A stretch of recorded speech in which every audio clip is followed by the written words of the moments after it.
Hello viewers, welcome to my YouTube channel the easy math গুরু। আশা করি তোমরা সকলে ভালো আছো। আমি এসকেডি স্যার।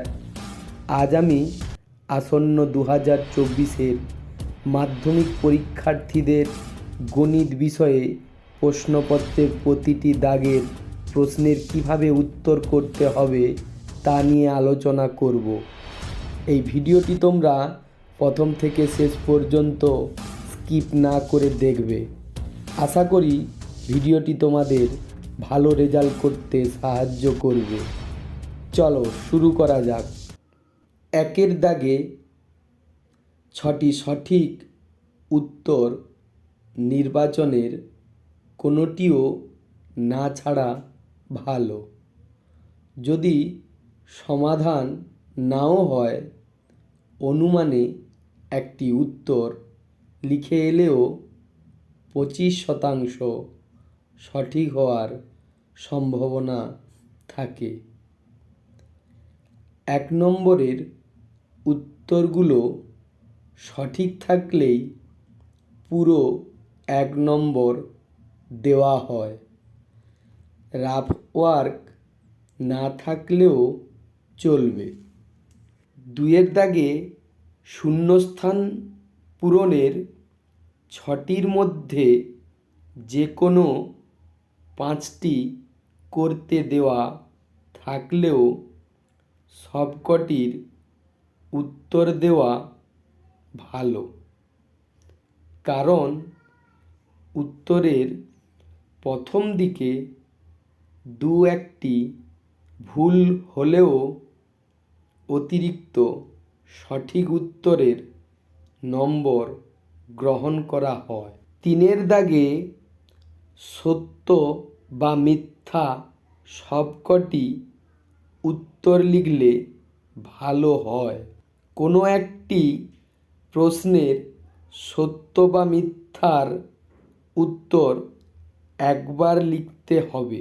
2বার লিখলে প্রথম উত্তরটি গ্রহণ করা হবে। 4-এর দাগে 12টি সংক্ষিপ্ত উত্তর ভিত্তিক প্রতিটি 2 নম্বর করে প্রশ্নের মধ্যে 10টি করতে বলা থাকলেও 12টি করার চেষ্টা করতে হবে। এক্ষেত্রে 2-এ 2 পেতে হলে প্রয়োজনীয় রাফ ওয়ার্ক বা চিত্র আবশ্যিক।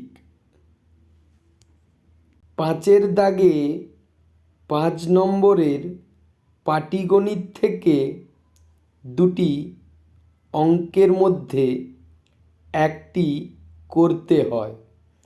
সরল বা চক্রবৃদ্ধি সুদ বা সমহার বৃদ্ধি বা হ্রাসের অঙ্কে সঠিক সূত্র লেখার জন্য 1 থেকে 2 নম্বর দেওয়া হয়। 6-এর দাগে 2টি 3 নম্বরের দ্বিঘাত সমীকরণ থেকে প্রশ্নের মধ্যে 1টি করতে বলা হয়।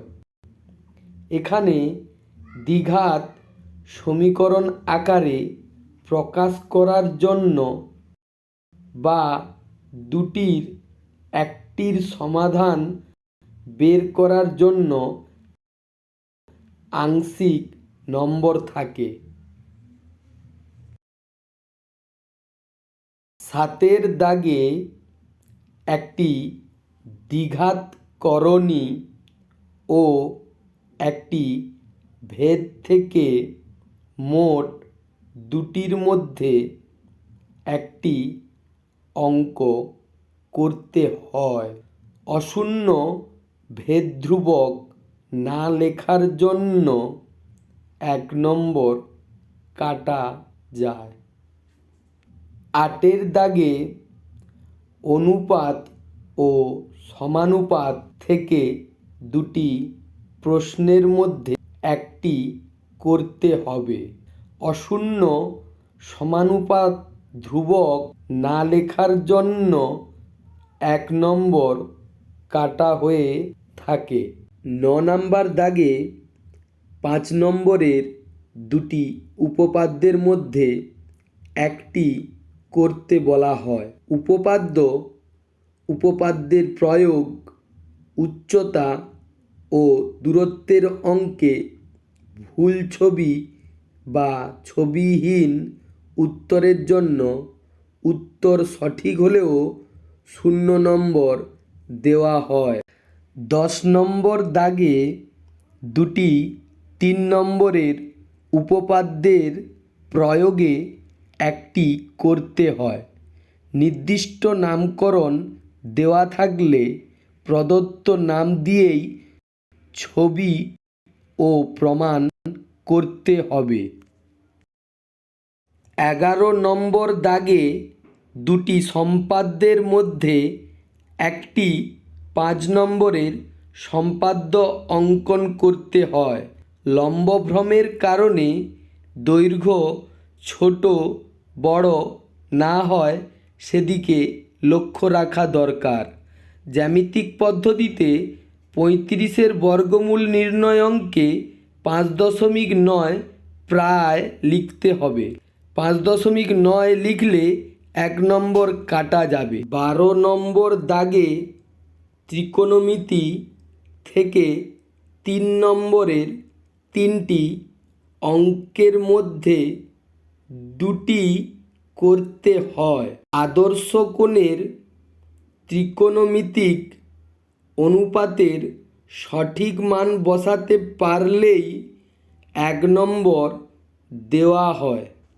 13 নম্বর দাগে উচ্চতা ও দূরত্বের 5 নম্বরের দুটির মধ্যে একটি করতে হবে। এখানে সঠিক চিত্র অবশ্যই আঁকতে হবে। উন্নতি কোণ ও অবনতি কোণ সঠিকভাবে দেখাতে হবে। বিশেষত অবনতি কোণ না দেখানো বা ভুল দেখানোর জন্য নম্বর কাটা যাবে। 14 নম্বর দাগে 4 নম্বরের 3টি পরিমিতির অঙ্কের মধ্যে দুটি অঙ্ক করতে হয়।